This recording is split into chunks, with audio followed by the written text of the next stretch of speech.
Las opiniones vertidas en este programa son de exclusiva responsabilidad de quienes las emiten y no representan necesariamente el pensamiento del canal.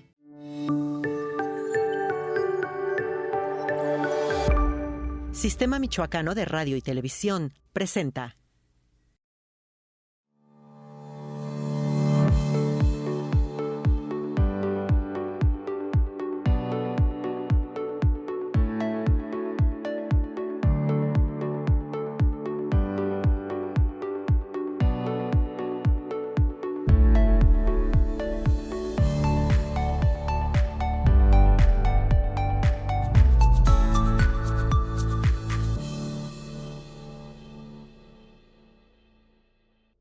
Hola, ¿qué tal? Bienvenidos a nuestro programa Consulta Médica.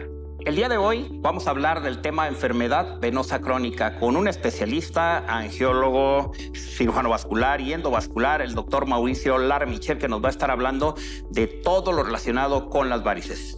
Usted seguramente tendrá muchas dudas. Llame, por favor, para que pueda solucionarlas. Nuestro invitado nos dará toda la información.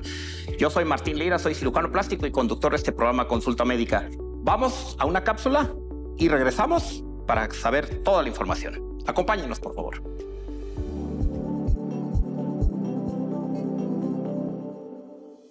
Las varices son dilataciones permanentes de las venas producidas por una disfunción del flujo de sangre que vuelve al corazón. Por este motivo, cuando la sangre se acumula en las venas de las piernas, acaba causando molestias y dolor en las personas que lo padecen. Pero, ¿las molestias de las varices representan un problema de salud? ¿Cuándo tenemos que preocuparnos? ¿Cómo podemos prevenir el desarrollo de varices? Para prevenir la formación de venas varicosas es importante mantener un estilo de vida saludable, básicamente la alimentación y el ejercicio físico. La mayoría de las veces hay soluciones para eliminarlas eficazmente con tratamientos no invasivos. Recuerda que si detectas un cambio de color, aumento o persistencia de los síntomas en tus varices, visita a un médico especialista para que realice un diagnóstico y pueda hacer una evaluación precisa y tratarlas a tiempo para evitar complicaciones de salud.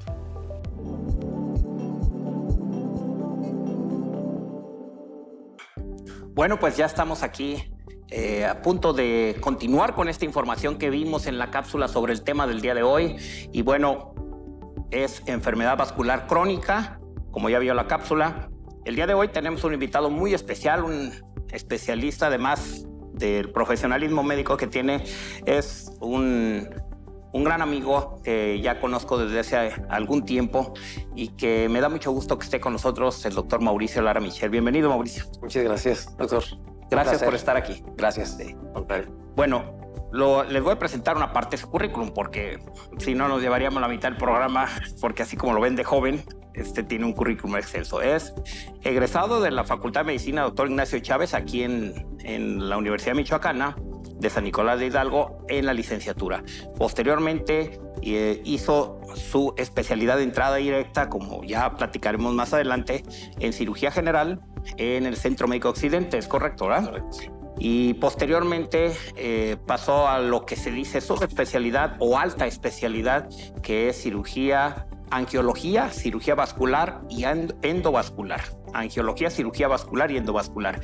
Y posteriormente él hizo un fellow, un entrenamiento en Barcelona, Sí. en Barcelona, España, en donde todavía perfeccionó un poco más, profundizó más en esta bonita rama de la medicina, que es todo lo de cirugía vascular y endovascular, específicamente en Barcelona.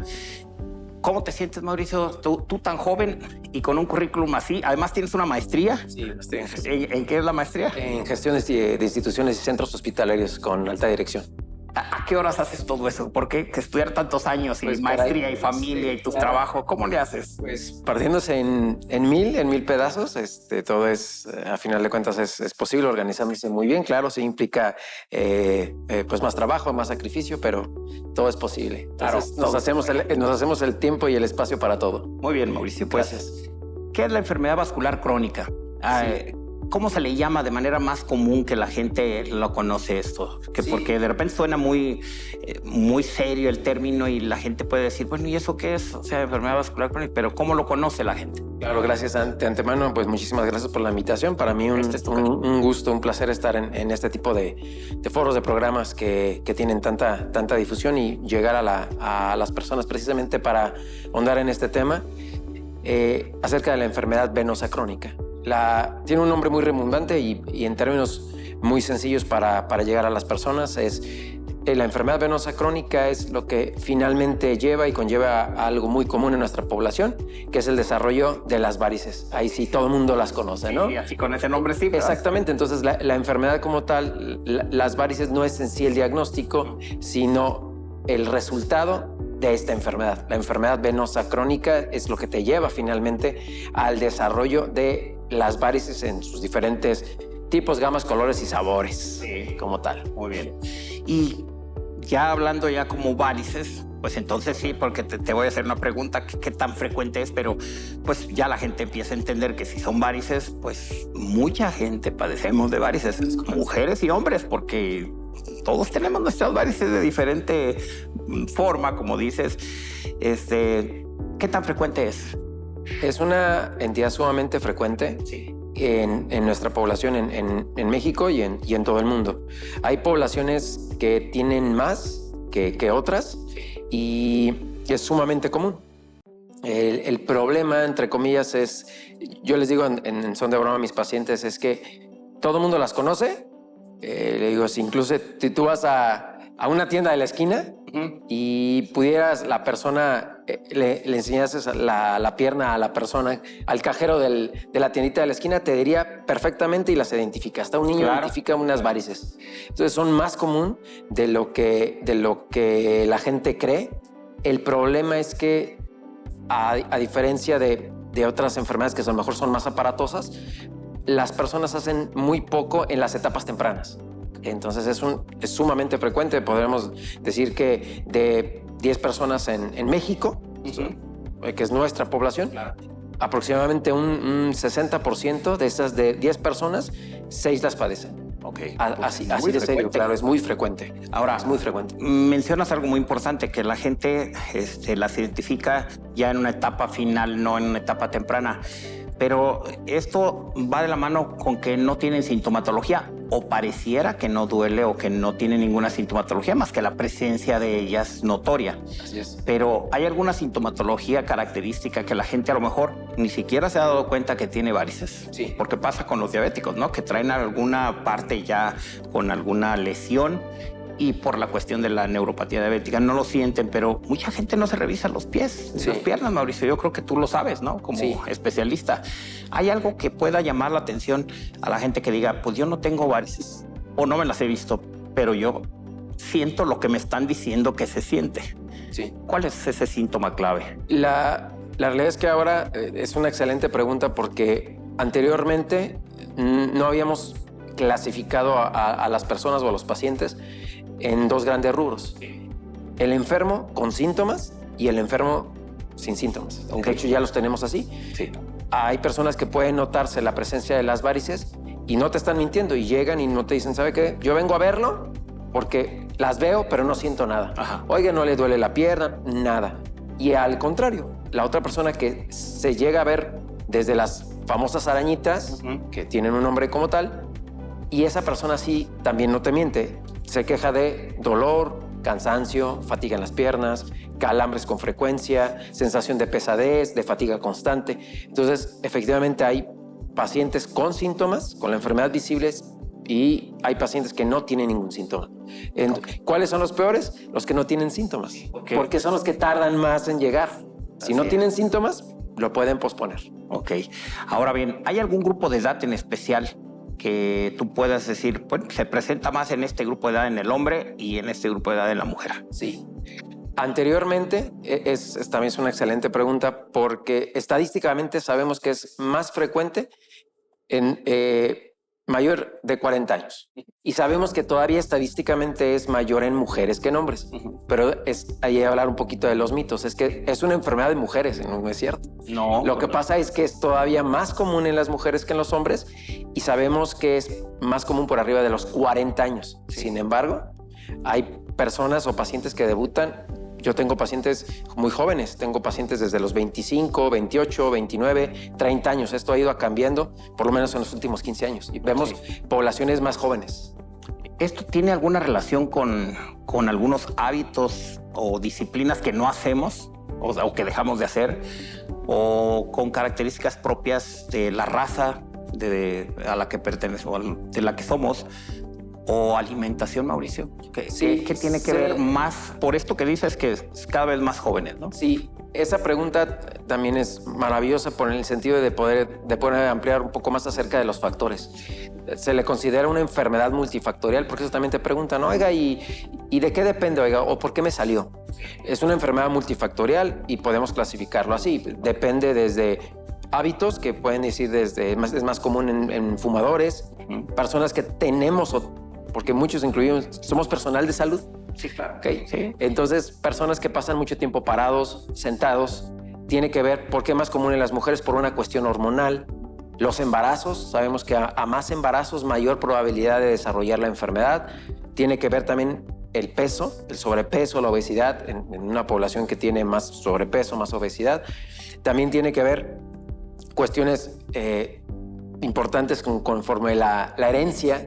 Ya hay algunos estudios que te dicen que no es garantía, pero sí que hay una carga genética en línea directa. Es decir, si mi mamá o mi papá han tenido ese tipo de problemas, yo puedo tener esa carga genética más los otros factores. No es lo único que lo determina. Entonces puedo tener la carga genética más los otros factores que mencioné para poder desarrollarlo. Y ahí es donde es mucho más frecuente. Si tienes más factores, le vas sumando. Así es. Le o sea, sumo el no 1, haces le sumo el ejercicio, 2. fumas, tienes una vida mucho tiempo parado, sedentaria. Eres médico, eres cirujano plástico. Pasas mucho tiempo parado. Sí. Y después le agregas la carga genética. No, pues es inminente, ¿no? Que vas a padecer de la enfermedad venosa.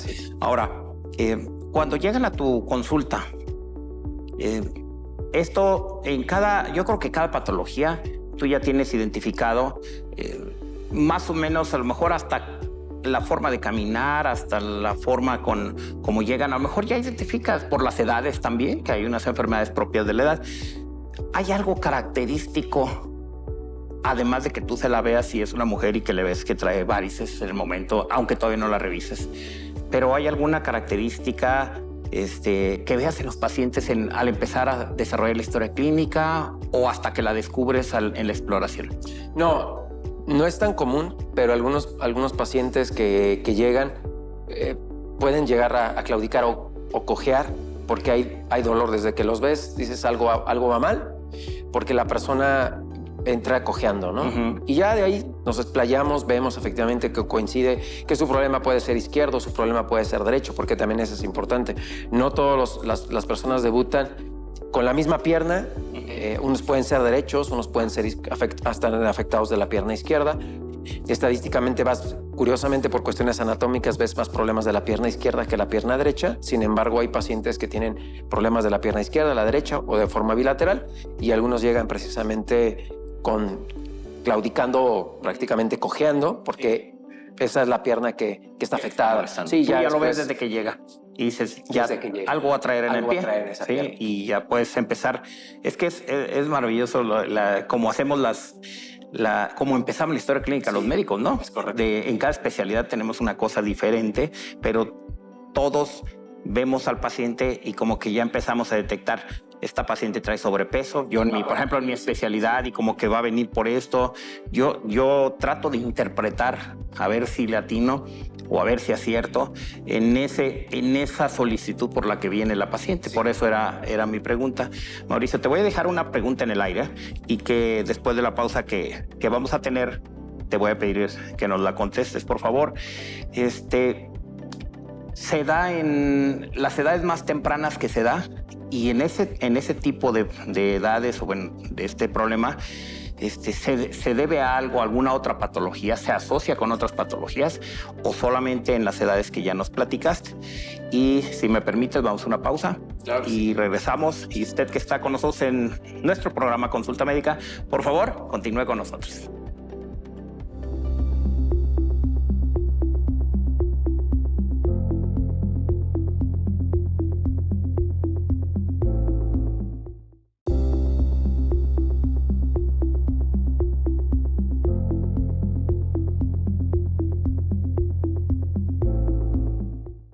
Pues ya estamos aquí de regreso en su programa Consulta Médica. Estamos hablando de un tema muy interesante, enfermedad venosa crónica. ¿Sabe usted qué es? Bueno, pues si ya nos acompañó durante el primer bloque, seguramente ya escuchó que son lo comúnmente conocido como varices. Está con nosotros el doctor Mauricio Lara Michel, un especialista en angiología, cirugía vascular y endovascular, un experto en el tema, con un gran prestigio académico nacional e internacional también. Muy joven, que tiene un currículum extraordinario. Y yo quiero recordarles, antes de continuar con la información, que estamos a través de todas las redes sociales para que usted le diga a sus conocidos, por favor, que comparta esta información. Yo, como cada programa, insisto, esta información es la que hay que compartir, no los memes, los chismes, esas cosas no son trascendentes. Esta es la información que le puede ser útil a alguien en la red social. Hay que compartirla en sus redes sociales porque seguramente habrá alguien que pueda evitar tener este problema de salud, o quien lo tiene puede evitar complicaciones, que vamos a estar hablando de ellas. Te dejé una pregunta en el aire, Mauricio. Estos grupos de edad que ya nos mencionaste, de 40 y más, pero que están viendo en algunos grupos jóvenes, de gente más joven, ¿se asocia a alguna otra enfermedad? O si también, por ejemplo, mucho más jóvenes, ahora sí que en los jóvenes de 20 años se presenta esta enfermedad o ahí no se presenta, ¿y qué tipo de patología asociada puede estar en estos pacientes? Sí, en las personas más jóvenes difícilmente se asocian a otro tipo de enfermedades. Estamos hablando de personas jóvenes prácticamente entre 25, 30 y 35 años de edad. En gente más joven sí se puede relacionar, voy a hablar incluso, te hacen a veces la pregunta si un niño puede tenerlas. Es otra clase de padecimiento, otra clase de varices, cuando lo ves en un niño de 10 o 12 años. O sea, sí lo hay, pero sí, es otro problema, okay. Exactamente. Entonces, como tal enfermedad venosa crónica, vamos a llamarlo así, podría ser de adultos nada más, y generalmente no se asocia, es decir, no lo podemos achacar. Voy a poner un ejemplo. Es muy diferente tener hipertensión arterial o tener diabetes a tener las varices. Claro, te puedes encontrar un paciente que tiene hipertensión, más las varices, diabetes, más las varices, pero no guardan una relación directa. ¿Por qué? Si tuviera una relación directa, todos los diabéticos tendrían varices. Sí, claro. Y todos los pacientes con varices serían diabéticos. Uh-huh. Entonces no hay una relación directa. Entonces, cuando aparece la enfermedad como tal, las varices en un hombre, voy a poner un hombre de 35 años, te vas por otra línea. Es una persona que es fumadora o ha fumado, tiene esa actividad donde pasa mucho tiempo parado o sentado, tiene sobrepeso, obesidad. Ahí es cuando lo puedes hacer. A él sí le puedes decir que está relacionado con eso y una carga genética. En una mujer igual de 37 años te vas a encontrar con esa historia. Tiene historia familiar, tiene esa actividad, tiene el peso, ha fumado, ha tenido tratamientos hormonales, porque ahí es otro factor que vemos ahora con más frecuencia.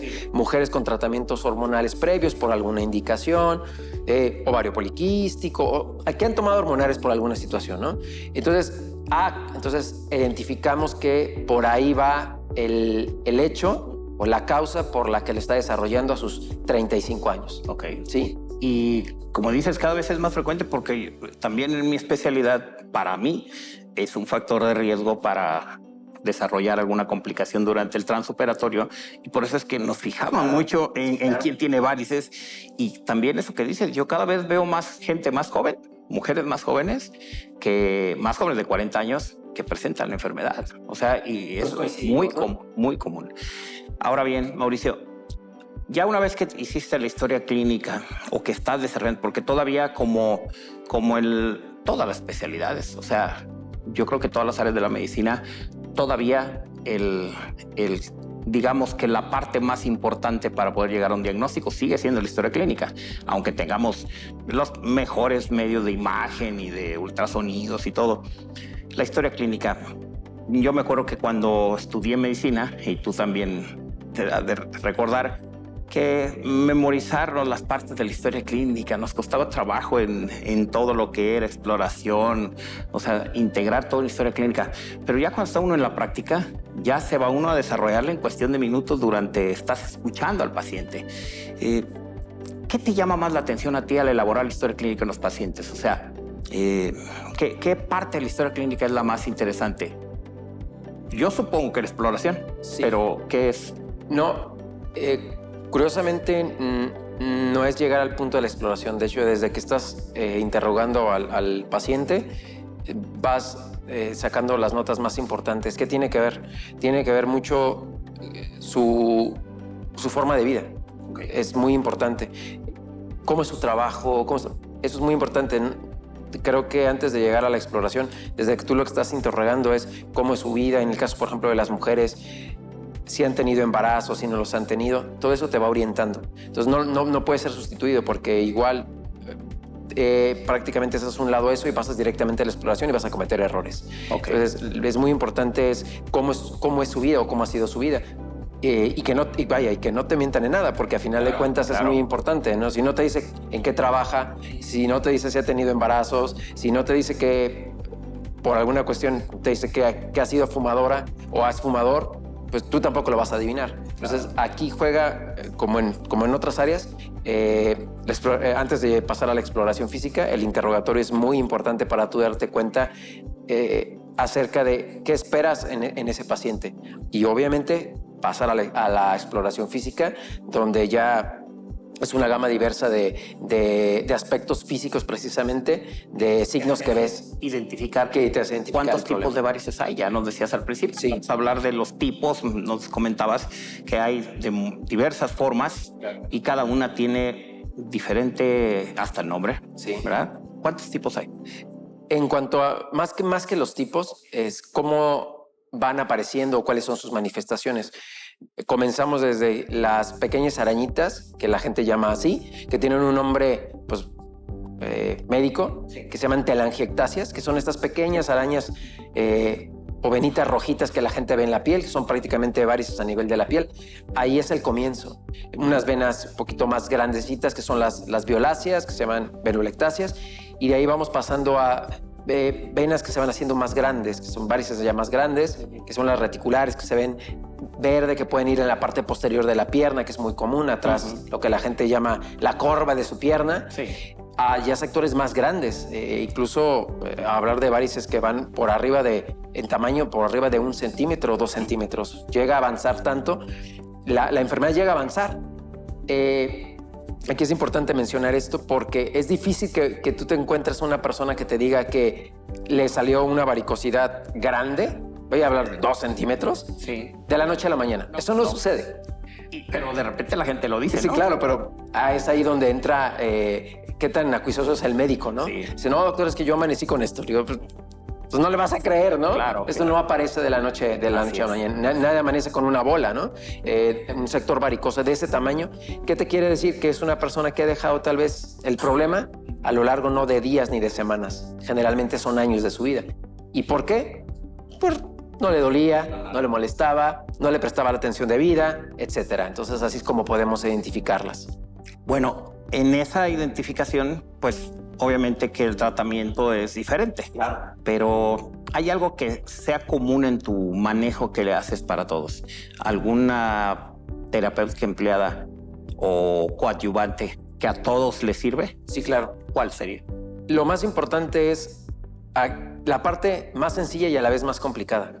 Si estamos hablando de que mucho va en relación a los hábitos de la persona, ¿qué tendrías que hacer? Cambiarlos, ¿no? Sí, cambiarlos. Y ahí es el problema. Claro, entonces la parte más sencilla y la más complicada, porque muchas veces las personas delegamos en el médico como que toda la responsabilidad de usted hágame, ¿no? pero yo no quiero poner de mi parte. Voy a poner un ejemplo. Deje de fumar. ¿Cómo me pide que deje de fumar? Oiga, es que por ahí está su problema. Yo no quiero. Haz ejercicio.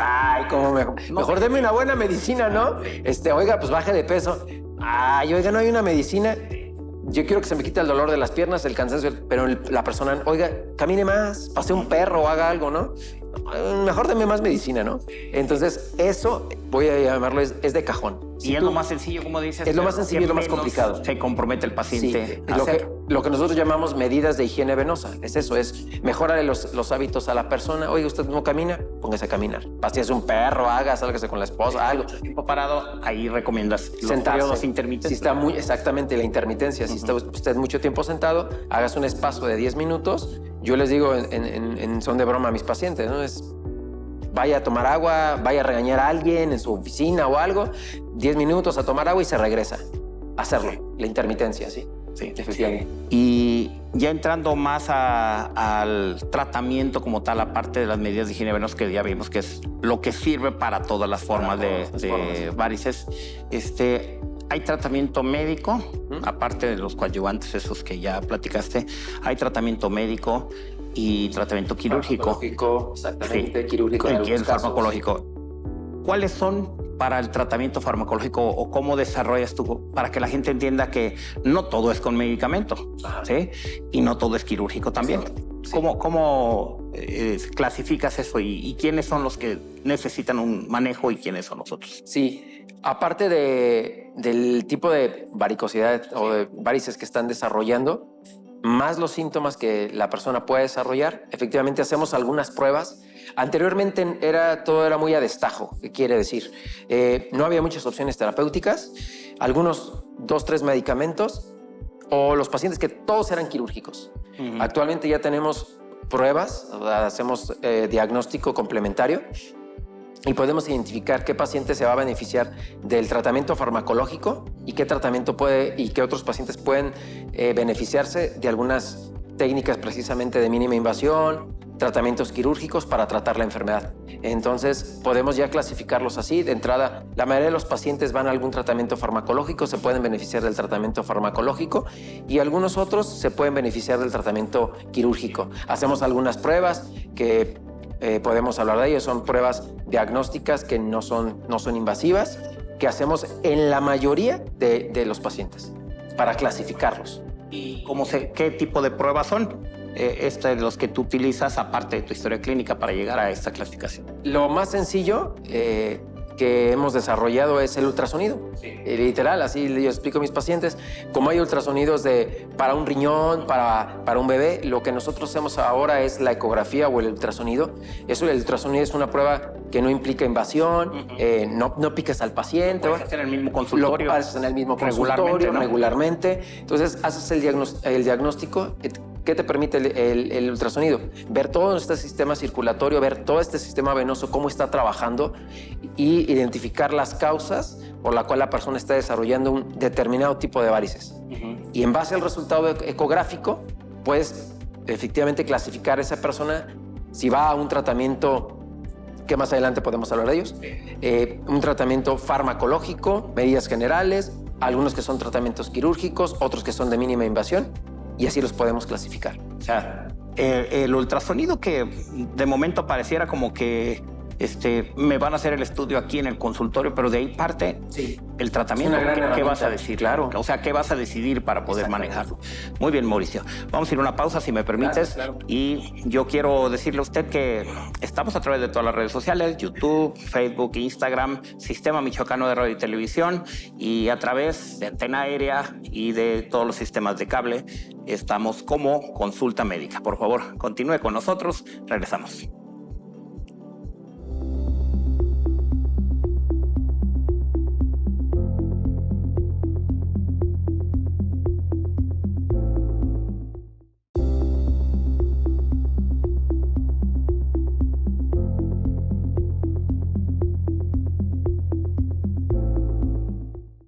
Ya estamos aquí de regreso en su programa Consulta Médica. Y bueno, si usted acaba de sintonizarnos, déjenme decirles que estamos hablando de enfermedad venosa crónica que comúnmente se denominan varices y eso todo el mundo sabemos qué son las varices. Hemos desarrollado una plática con nuestro invitado, el doctor Mauricio Lara Michel, que es un especialista en angiología, cirugía vascular y endovascular. Está muy interesante el tema. Mire, ya nos dijo con qué frecuencia se presenta, en qué edades, qué factores nos desarrollan esta enfermedad, cómo se hace una historia clínica, o sea, qué le va a preguntar a usted cuando llegue a la consulta el especialista, hasta qué estudio le puede hacer en el mismo consultorio con un ultrasonido para identificar los problemas que usted tiene. Esa es parte, en resumen, de toda la información que hemos estado platicando.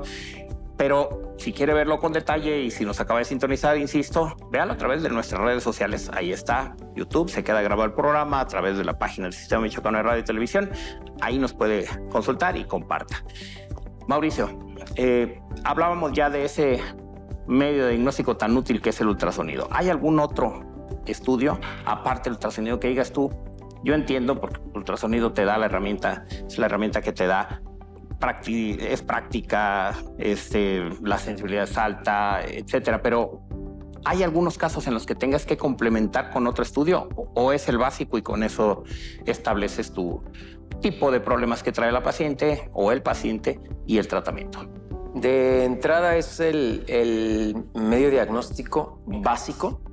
Tiene una ya alta sensibilidad y especificidad. Entonces es difícil y raro, a menos que sospeches otra clase de enfermedad o patología relacionada con la enfermedad venosa crónica, que se hacen estudios como la resonancia magnética venosa o la tomografía. Entonces, de entrada, el ultrasonido es el pilar para hacer el diagnóstico, y difícilmente haces otro tipo de pruebas. Sí hay complementarias, como la resonancia magnética, la tomografía, pero es más raro. Sí. Y además yo creo que esto está más al alcance del paciente, claro, que meterse el tiempo, claro, el costo, meterse a un estudio más sofisticado con una cita, y en ese momento llegas y le haces el ultrasonido y el paciente dice, pues ya me dijo que ya me estudió y ya me dijo el tratamiento. Y específicamente el tratamiento, el farmacológico, ¿cómo es ese tratamiento? El tratamiento farmacológico consiste básicamente en lo siguiente. Tenemos a nuestro alcance algunas sustancias prácticamente desarrolladas a lo largo de varios años que han probado efectividad para mejorar precisamente la función venosa. Son medicamentos tomados. Básicamente le indicamos al paciente tratamientos que van desde los 2 meses, 3 meses, y con esto mejoras mucho de la función venosa de algunos de estos pacientes. El tratamiento farmacológico es básicamente medicamentos que actúan sobre esta función venosa, pues que está deteriorada. Yo les explico de manera muy sencilla a mis pacientes, digo, imagínense que usted tiene, porque mucha gente lo identifica así, es que tengo mala circulación. Pues bueno, vamos a mejorar su circulación y con esto vamos a lograr una mejoría, obviamente, de sus síntomas. Okay. La pesadez, el cansancio, la fatiga, el ardor, los calambres. En eso consiste básicamente el tratamiento farmacológico. Pero, como ya lo mencionaste, las medidas de higiene venosa son fundamentales, porque si no, es lo que decía, auménteme la dosis, ¿no? Pero, sí, pues, deme más pastillas. Ajá, exacto. Pero bueno, y cuando ya es quirúrgico, o mínimamente invasivo y luego el quirúrgico, ¿cómo está ese tratamiento? Excelente pregunta, y podemos abordarlo así. Hay muchos mitos con respecto todavía al tratamiento quirúrgico. Hemos avanzado mucho en los últimos por menos 20 años, 15 años, y hemos desarrollado técnicas más novedosas, donde la gente todavía tiene la idea de que la cirugía era muy cruenta. Efectivamente, muchas de las cirugías que realizábamos anteriormente en el sistema venoso eran muy cruentas, días de hospitalización, sangrado, exactamente, sangrado, infecciones, complicaciones, heridas muy grandes, la recuperación muy lenta, dolorosa. Actualmente tenemos lo que es la cirugía de mínima invasión, se hace con láser, con radiofrecuencia, algunas técnicas que aplicamos, incluso medicamentos inyectados, que es una técnica que se llama escleroterapia, donde aplicamos algunos medicamentos en esos sectores varicosos y que hemos reducido la estancia hospitalaria. Incluso muchos pacientes se benefician con este tipo de técnicas, y la cirugía es ambulatoria. ¿Qué quiere decir? Entran, se hace el procedimiento y van a casa.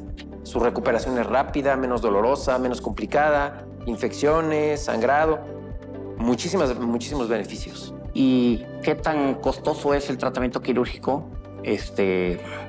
Está muy al alcance, digo, sin caer en precios, porque puede variar muchas cosas, pero sí ya es más, porque esas afenectomías de las que hablabas, pues generaba más días de hospitalización y obviamente pues era más costoso, ¿no? Y no todo el mundo lo podía tratar fuera de una institución. Sí, incluso algo muy importante es que se ha disminuido, son tecnologías que están afortunadamente más al alcance de la población y se han reducido muchísimo los costos. Y esto también tiene que ver, un punto muy importante en cuanto a la estancia. Muchas personas no ven que la estancia genera un costo. Entre más días estés en un hospital, te va generando mayores gastos. Claro. Si yo no tardo 10 días en recuperarme, sino tardo un mes en recuperarme, obviamente es más costoso porque no estoy trabajando. Entonces, ya no nada más en el hospital, sino lo que dejo de ganar. Implica, porque lo que tú dejas de hacer, trabajar, tu familia, etcétera, por estar en un mes de recuperación y no en 15 días. ¿En las instituciones se está dando este tratamiento quirúrgico? Lamentablemente no. Nos estamos encontrando que muchas personas que tienen acceso a los servicios públicos de salud pública, lamentablemente muchas de estas tecnologías no están disponibles. ¿No lo hay? No, lamentablemente no. Sí es una pregunta que me hacen y obviamente yo he estado dentro de las instituciones públicas y no se cuentan lamentablemente con este tipo de técnicas o insumos para realizar este tipo de cirugías de mínima invasión. ¿Se sigue utilizando las técnicas tradicionales? Sí, así es. Que le genera finalmente... Esto es lo que tú hiciste, maestría en gestión de hospitales. Gestión de instituciones. De instituciones. Bueno, yo creo que aquí la gente que está dirigiendo las instituciones debe de poner más atención no nada más en tu área, sino en diferentes áreas, en la inversión de lo que necesita un hospital del sector salud para minimizar los tiempos de estancia, que finalmente va a generar menos cosas. Es lo que estás explicando, pero digo, la gente que está ahí tiene que hacer todo lo posible por solucionar este problema que tenemos aquí en el estado, ¿no?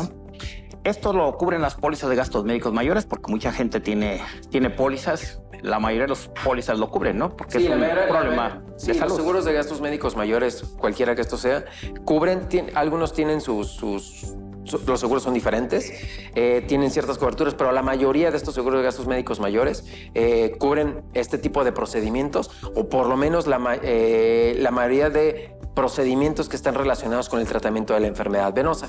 Algunos te pueden cubrir un tipo de intervención, otros no te lo cubren, pero la mayoría sí los cubren. Ok, bueno, pues es una información útil. ¿Secuelas, Mauricio? ¿Qué secuelas puede haber a largo plazo?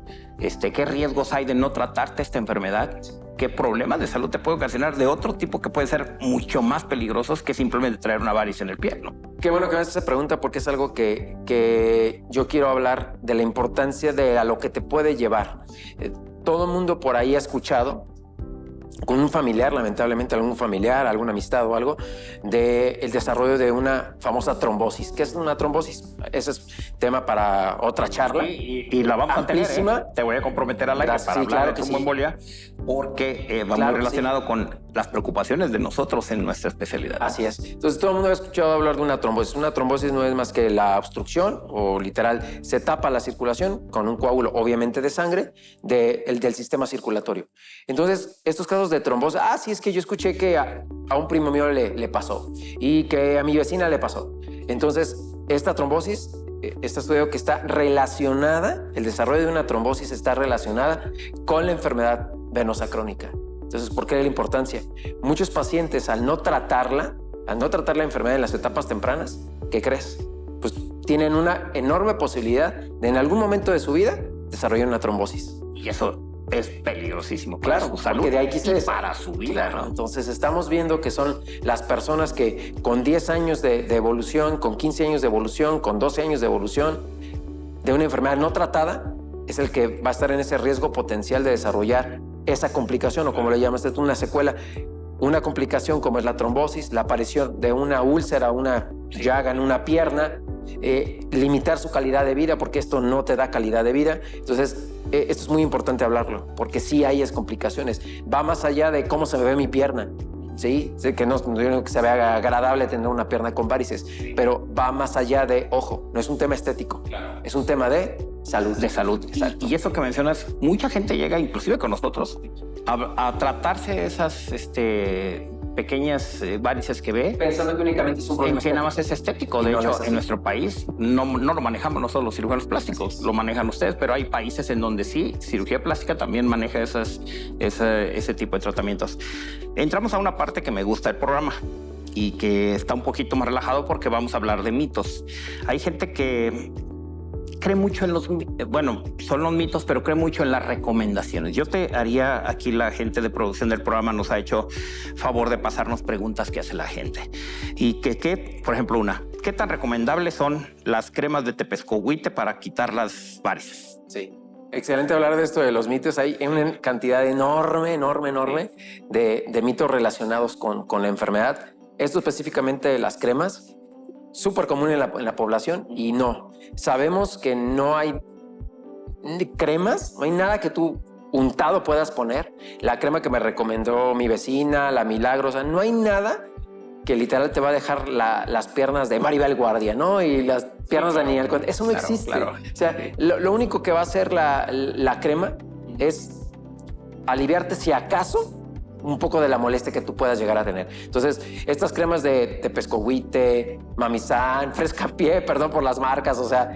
Pero realmente la gente es lo que usa, que la gente que nos está viendo nuestro programa seguramente ha usado esas cremas, ¿no? Sí, y ese es el mensaje que lamentablemente te mandan a través de un programa, de un comercial. No lo hay. O sea, no vas a resolver tu problema con una crema. O con un remedio. Claro que no. Eso no va a pasar. No existe. Oiga, me puso una crema de tepezcohuite. ¿Cómo que para qué? No, pues para las varices. Pues claro que no. Entre las preguntas, fíjate que viene una que el estiércol de vaca. Sí. Que lo utilizan, sí.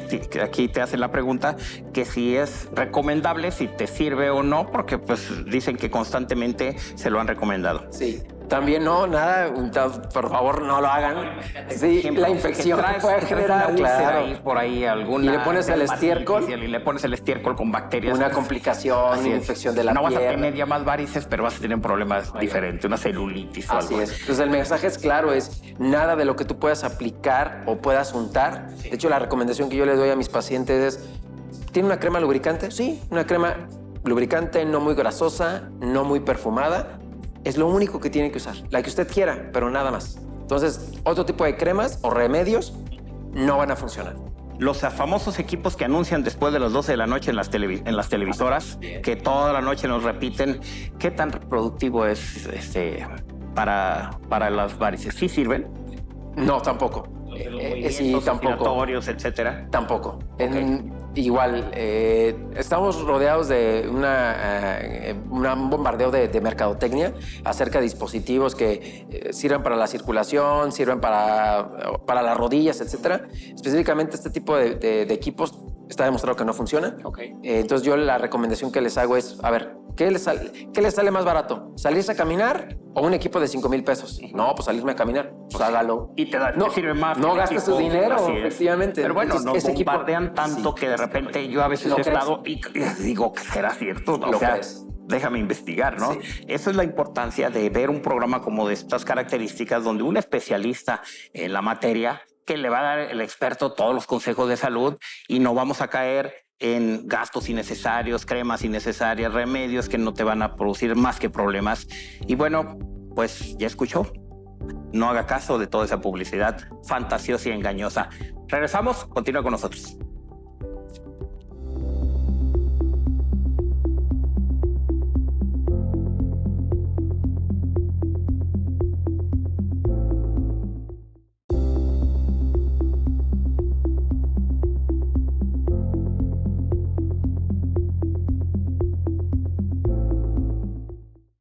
Bueno, pues estamos ya en la recta final de nuestro programa Consulta Médica.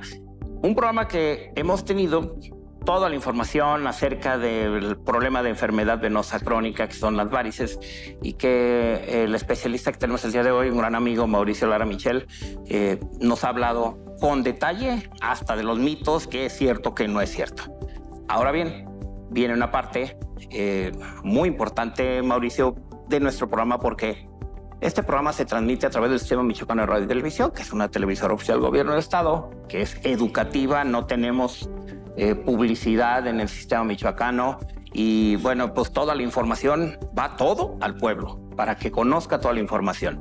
Y una parte importante de nuestro auditorio son médicos. Médicos en formación, estudiantes, médicos en el servicio social, médicos en esa etapa de crecimiento para tu especialidad.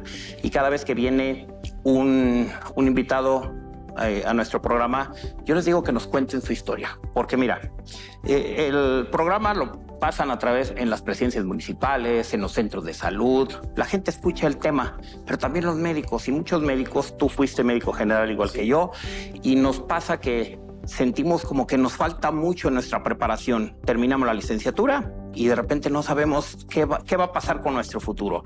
Sí, ya estamos casados y no estamos casados.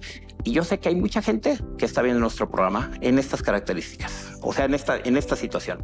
¿Cómo te fue a ti en esta vida que decidiste ser médico? Primero, ¿por qué te nació ser médico? ¿Cómo te fue en la facultad? ¿Era tu vocación? ¿Has descubierto que es tu vocación? Si no, no estarías aquí en una especialidad, te hubieras dedicado a otra cosa. Cuéntanos con detalle, ¿cómo te fue? ¿Cómo te ha ido para llegar a ser el especialista excelente, increíble de currículum que tienes? ¿Cómo le has hecho? ¿Cómo ha sido?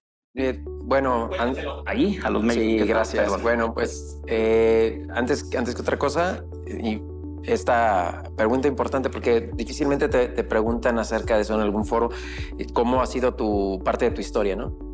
Para llegar a un punto así. Bueno, en la Facultad de Vinos yo soy egresado orgullosamente de la Universidad de Michoacana, de la Facultad de Medicina, doctor Ignacio Chávez, y en la facultad me fue muy bien. La realidad es que implica mucho esfuerzo y es como que el mensaje a estas generaciones. Sí. El hecho yo creo que vale más el hecho de la disciplina que factores como la suerte. Creo que nada de esto es suerte. En el lugar donde estás tú o que estoy yo, no ha sido una cuestión de suerte. Es una cuestión de mucho trabajo desde que eres un médico en formación.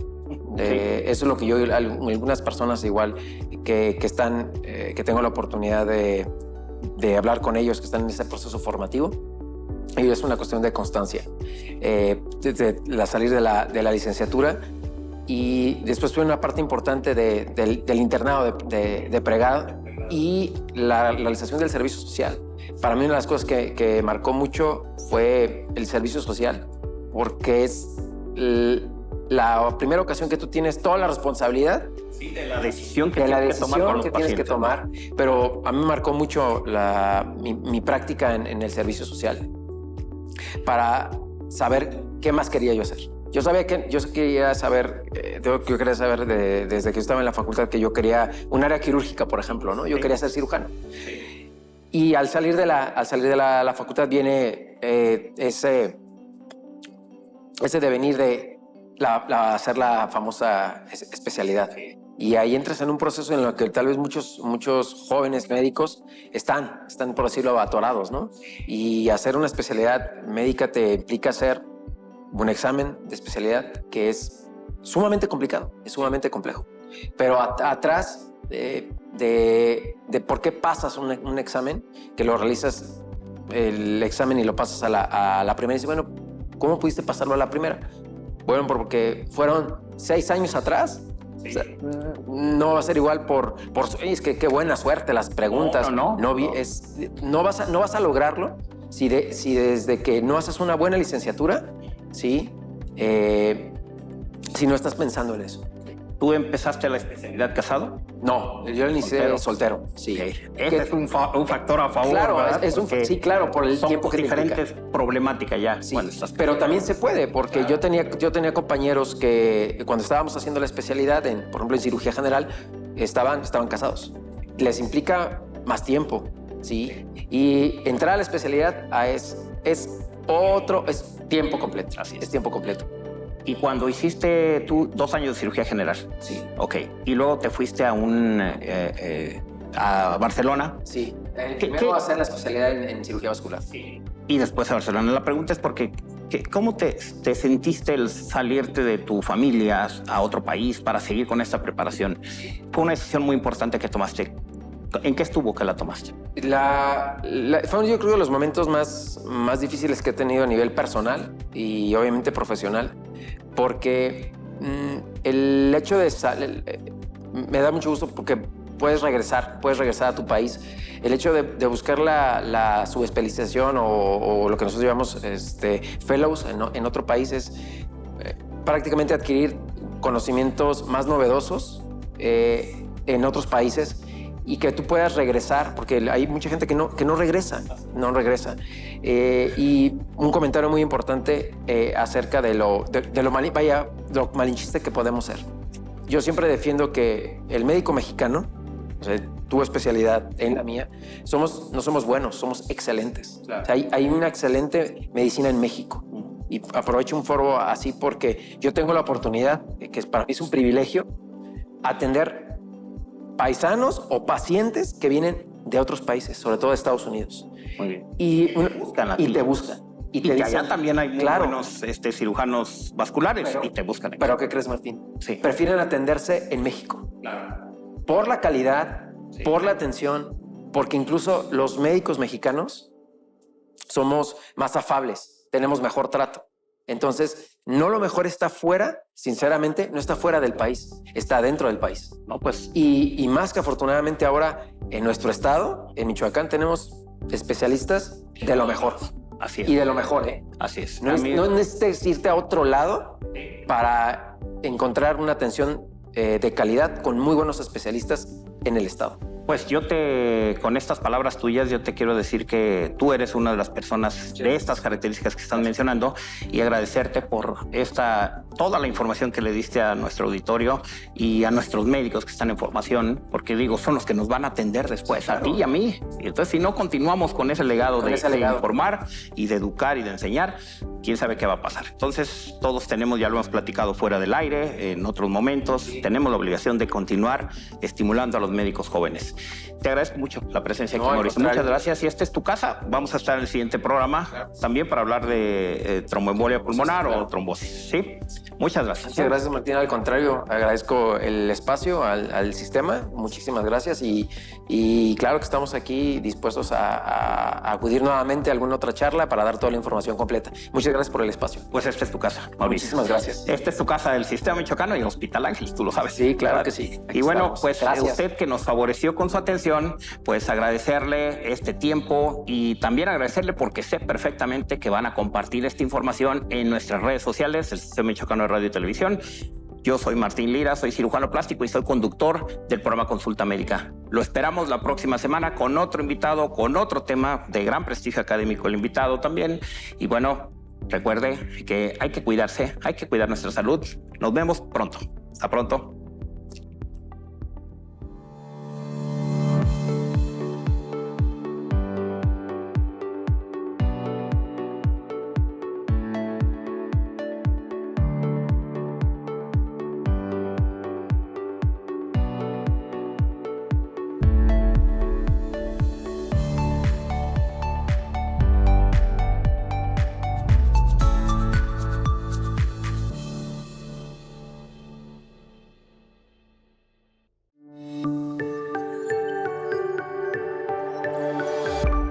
Sistema Michoacano de Radio y Televisión presentó